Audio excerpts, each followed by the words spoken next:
retrouver André Durocher qui est avec nous, inspecteur à la retraite au SPVM. Bon après-midi à vous, André. Bonjour, Julie.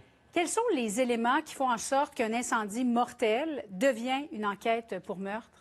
En fait, à partir du moment où il y a des gens qui sont décédés suite à un geste qu'une personne a posé, je suis pas un juriste, là, ça les avocats pourront déterminer, Oui. mais ce qui est clair, c'est qu'avant d'en venir à quelque chose comme ça, c'est certain que les enquêteurs du SPVM doivent avoir une preuve. J'ai hâte de voir qu'est-ce qu'ils ont trouvé comme pièce à conviction, est-ce qu'il y avait de l'accélérant, est-ce qu'on a des images vidéo, des témoignages et tout. Ça va être intéressant de voir la preuve qu'ils vont nous dire ce qu'ils ont comme élément, même si la plupart de la preuve va probablement être dévoilée là, au tribunal.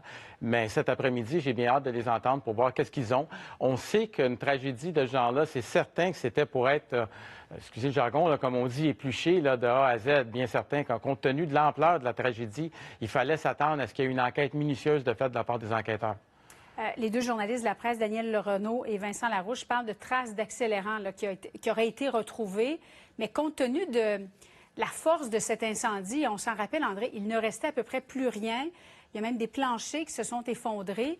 Ça n'a pas dû être évident là, de déterminer qu'il s'agissait effectivement d'un acte criminel qui avait été posé. Non, mais les enquêteurs qui sont formés pour faire ce genre de travail, dépendamment là, de la façon que ça brûle, la rapidité avec les flammes, laquelle les flammes ont brûlé, la direction des flammes et tout ça, ça peut en dire beaucoup. Une scène de crime, là, des fois, si...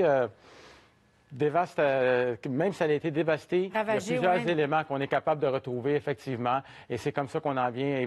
Ça prend du temps, ça fait quand même plusieurs mois, mais on en vient à bout avec des accusations là, pour lesquelles on va avoir plus de détails cet après-midi. Lorsqu'on commet un geste comme celui-là, souvent, ça prend un motif.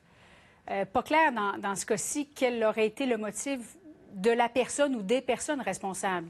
Ça, c'est toujours difficile à savoir. Ouais. Une fois qu'on aura, si en fin de compte, là, on parle d'accusation, si on parle d'accusation, on sait probablement avec ce qu'on a comme information que c'est définitivement criminel. Maintenant, est-ce qu'on a des suspects, oui ou non? C'est ça qui va rester à déterminer. Parce que qu'un incendie soit criminel, parfait. Mais à ce moment-là, qui a commis ce crime? Ça va être intéressant aussi. Est-ce qu'ils ont des éléments de preuve? Est-ce qu'on va avoir ils vont nous divulguer des informations cet après-midi? Encore une fois, ça va être intéressant à suivre là, cet après-midi. S'il n'y a personne d'arrêté, pourquoi le SPVM tient un point de presse à ce moment-ci? Pour plusieurs raisons, peut-être pour, des fois, je dirais, peut-être permettre aux familles, peut-être de faire leur deuil, peut-être qu'il leur manque aux enquêteurs, on ne sait pas, là, c'est eux qui connaissent leur stratégie. Est-ce qu'avec ça, ils veulent peut-être dire, écoutez, là, si les personnes qui ont fait ça, là, on est sur le point de vous coincer bientôt. Si vous voulez parler, c'est peut-être le temps. Ou si quelqu'un connaît quelque chose, c'est peut-être le temps de parler. C'est peut-être pour faciliter leur enquête ou la faire avancer. J'ai bien hâte de voir les réponses qu'ils vont donner cet après-midi. On va créer peut-être un peu de chaleur aussi? Souvent, ça peut être le cas, effectivement. Ça fait 5 mois, un peu plus de 5 mois que l'incendie s'est déroulé. Anormalement long avant d'en venir à une conclusion comme celle-là, c'est-à-dire qu'un incendie criminel se transforme en une enquête pour meurtre ou il n'y a pas vraiment de délai moyen pour en venir à une conclusion comme celle-là? En fait, si on veut faire un travail minutieux, là, il faut prendre le temps que ça prend. Si ça prend 5 mois, si ça prend 10 mois, il faut prendre le temps justement de faire les choses correctement. Parce que si ça va à procès, il ne faut pas oublier que d'accuser quelqu'un, c'est une chose, de le trouver coupable, c'en est une autre. Effectivement. On a entendu tout à l'heure l'avocat du propriétaire de l'immeuble, peut-être de façon un peu maladroite, mais il a dit quand même que c'était une bonne nouvelle, ce qu'il venait d'apprendre. J'imagine qu'il parlait au nom de son client. Il a parlé également d'un dérapage médiatique. Le fait qu'on en vienne à cette conclusion n'enlève pas le fait non plus que peut-être qu'il y a eu de la négligence et que les personnes qui se trouvaient à l'intérieur de cet immeuble n'aient pas pu sortir comme elles auraient dû pouvoir sortir en cas d'incendie. Bien, effectivement, ce sont deux choses complètement différentes. Vous l'avez bien dit, il l'a peut-être fait de façon maladroite, là, mais effectivement, à la limite, ça aurait pu être même pas nullement criminel, mais avoir quand même une négligence.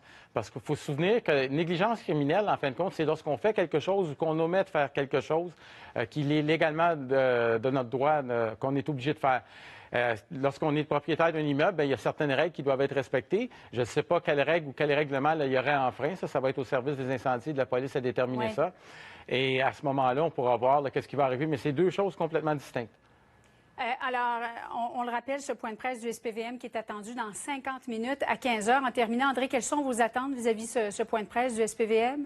Moi, j'ai hâte qu'ils nous disent comment ils en sont venus à ces accusations. Et évidemment, le reste de l'enquête va suivre son cours, mais j'ai hâte de voir basé sur quoi et avec quelles informations. On sera probablement en mesure de commenter un peu plus lorsqu'on en saura plus longuement de la part du SPVM. Donc, prochain rendez-vous, d'ailleurs, vous serez avec nous, André Durocher, je le rappelle, inspecteur à la retraite au SPVM, 15 heures pour ce point de presse du service de police de la Ville de Montréal. À tout à l'heure. Merci, André.